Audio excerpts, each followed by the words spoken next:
नमस्कार. तू ही रे माझा मितवा ह्या सिरियलच्या कालच्या भागामध्ये आपण पाहत होतो.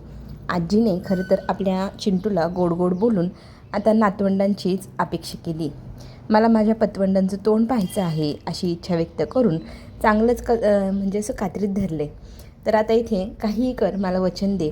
आत्ता इतके प्रॉब्लेम होते, तुम्ही दोघंजणं त्या प्रॉब्लेमला फेस करत होतात. आता संपलं आहे सगळं. सगळ्या गोष्टींची उत्तरं मिळाली. आता तुमच्या संसाराला सुरुवात व्हायला हवी. पंतप्रधानांचं तोंड पाहून सुख घेऊन मग मी ही डोळे मिटायला मोकळी. आजीने एवढं इमोशनल केल्यानंतर आडेवेडे घेत घेत कुठेतरी बघू असा शब्द निघाला, म्हणजे प्रयत्न करू. इथे आजी त्याला म्हणते, बघ हं, विसरायचं नाही, तू मला वचन दिलेस. आता मुद्दामच आपले मामा म्हणू लागतात की आजपर्यंत अर्णवला कोणीही एवढं वेठीला धरलं नव्हतं किंवा प्रेमाने वचन काढून घेण्यात यशस्वी झालं नव्हतं. आज आजी तू यशस्वी झाली. पतवंडांचं तोंड आणि मी नातवंडांचं तोंड बघणार. आणि मामाकडे रागारागाने अर्णव बघतो आणि म्हणतो, तुम्ही दोघांनी मला फसवून वचन घेतले, विसरायचं नाही तुम्ही, तुम्हाला मी सोडणार नाही. आणि बाहेर जातो रागारागाने, तावातावाने. समोरून आपली ईश्वरी येत असते, तिला जाऊन धडकतो, तिच्यावर पण रागवतो. बघून चालता येत नाही का? जे दोन डोळे दिले आहे ना, ते बटणं नाही आहे, डोळे बघण्यासाठी. ईश्वरी म्हणते, मलाही कळतं, तुम्ही कुठे चालला होता ते एवढं तावातावाने, तुम्हीच मला धडकले, मी नाही.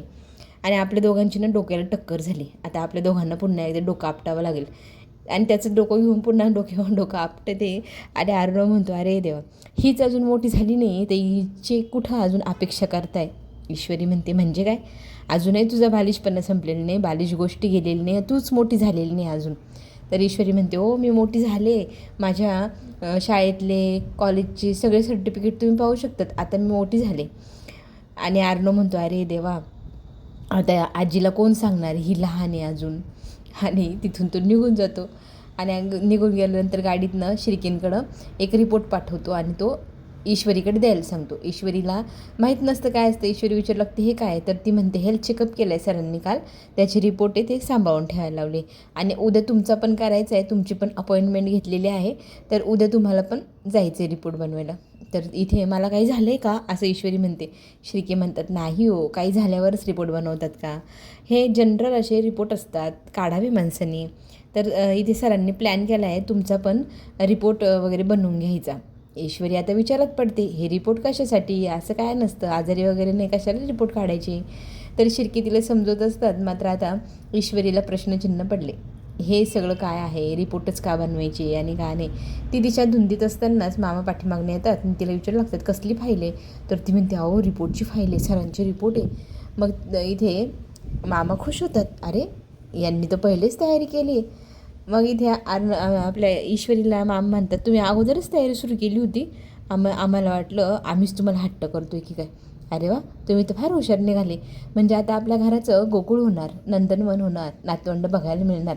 अरे हे काय मामाचं मध्येच? मामांना ईश्वरी विचारू लागते, म्हणजे काय म्हणजे काय? तर इथे मामा लगे धावत धावत गुड न्यूज आजीला द्यायला निघून जातात. ईश्वरी खोलीत जाते. खोलीत जाऊन म्हणते की मामा असं का म्हणतो ते नंदनवन गोकुळ?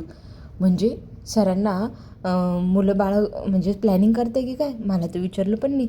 स्टेप बाय स्टेप व्हायला हवं ना. आधी प्रपोज करायला हवं, मग प्रेम व्हायला हवं, मग मुलं.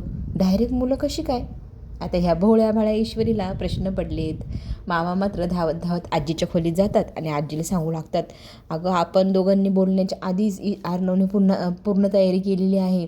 बघ, त्याने त्याचे रिपोर्ट पण काढले आणि तो आधीच तयारी करतो आहे, म्हणजे आपल्याकडे नातवंड लवकरच येणार. आता हेच शब्द ना वल्लवीच्या कानावर पडतं. वल्लवी कान देऊन हे दोघं मायले का काय बोलतात ते ऐकू लागते. आणि आपली आजी म्हणत असते की मला तर असं झालं आहे, माझ्या पतवंडांचं तोंड कधी पाहेल. अर्णवला एखादं मूलबाळ झालं की त्याचा संसार सुखाचा होऊन जाईल. तर इथे लगेच तावातावाने वल्लवी एंट्री करते, काय काय काय कसला विषय, कोण प्रेग्नंट आहे, कोण प्रेग्नंट आहे?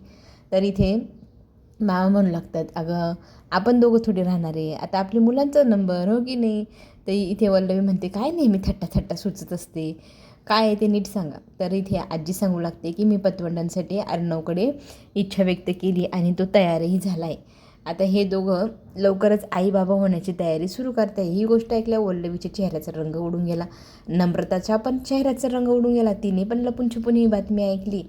ईश्वरीला मात्र प्रश्न पडला आहे की मला न विचारता अर्णवने एकट्याने कसं काय निर्णय घेतला बाळ होऊ देण्याचा. मला तर अजून प्रपोज पण केलं नाही, मला काही सांगितलं पण नाही. विचारू का फोन करून विचारू? तिचं दुसरंच मन तिला सांगतं, तिचंच मन तिच्याशी बोलतं. अगं तू कशाला विचारतीस, त्याने तुला सांगायला हवं. तुला गृहीत कसं काय धरलं त्याने तुला आधी प्रपोज करायला हवं, मग पुढचं ना. तर तिचं मन तिला सांगतं की नको करू फोन. इथे मात्र नम्रताचा जळफळाट झाला आहे. अगोदर आपलाच नंबर लागायला हवा, आपणच बाळाची आई व्हायला हवी. हा तिचा अट्टहास आता तिने सुरुवात पण केली आपल्या आकाशकडे. तर आकाश म्हणतो अजून आपलं देवदर्शन बाकी आहे, भरपूर गोष्टी बाकी आहे, एवढी काय घाई आहे. तर ती म्हणते आपल्याला सगळेजण विसरून गेले, आपल्याला सगळे गृहीत धरतात, त्यांना अजून आठवणीत पण नाही की आपण देवदर्शनाला गेलो नाही. ते पण करायला हवं. आपल्याकडे कुणाचं लक्ष नाही, आपणच स्वतःकडे लक्ष द्यायला हवं ना. आकाश म्हणतो की तू खूप विचार करते आणि खूप जास्त जळफाट स्वतःचं पण करून घेते आणि मला पण टेन्शन देते. प्लीज हे तुझं जळफाट करण्याचा जो कार्यक्रम चालला आहे तो कमी कर किंवा बंदच कर शक्यतो. आणि असं बोलून तो तिथून निघून जात असतो. इथे ती थांबवत असते पण आकाश काही ऐकायला तयार नाही आणि तो जातो. ह्या गोष्टीचा मात्र संताप होतो नम्रताला. आपल्याकडे कोणाचं लक्ष नाही, आपण आई व्हायला हवं, आपण पण ईश्वरीची मोठी बहीण आहे, आधी आपला नंबर लागायला हवा. असं चाललं आहे बाईचं आता. दुसरीकडे आजी छानशे पौष्टिक लाडू करत असते. तर आजीकडे जाऊन नम्रता म्हणते काय करते तुम्ही. तर आजी सांगते की सगळ्यांसाठी पौष्टिक लाडू बनवते, सगळ्यांनी खायला हवेत की नाही. खूप दिवस झाले काही पाककला केली नव्हती, म्हटलं करावं काहीतरी. तरी ते मुद्दामच टॉन्ट मारत आजीला नम्रता म्हणते की हे लाडू ईश्वरीसाठी बनवले ना, ती आई होणार आहे म्हणून ना. तरी ती आजी म्हणते नाही गं, असं काही नाही, मी सगळ्यांसाठीच केले, ती एकटीच थोडी खाणार आहे, हे घे तू पण खा. तर ती त्या आजीला डायरेक्ट म्हणते मला ना ईश्वरीसाठी बनवलेल्या गोष्टी स्वतःसाठी नकोच आहे, त्या गोष्टी मला नाही पाहिजे. तर आजी तिची समजूत काढते, तुझ्या डोक्यात हे काय नवीनच, असं काय विचार करू नकोस. हे पौष्टिक लाडू काय मी ती आई होणारे म्हणून नाही बनवले, सगळ्यांसाठी बनवलेले आहे, घे बरं तू.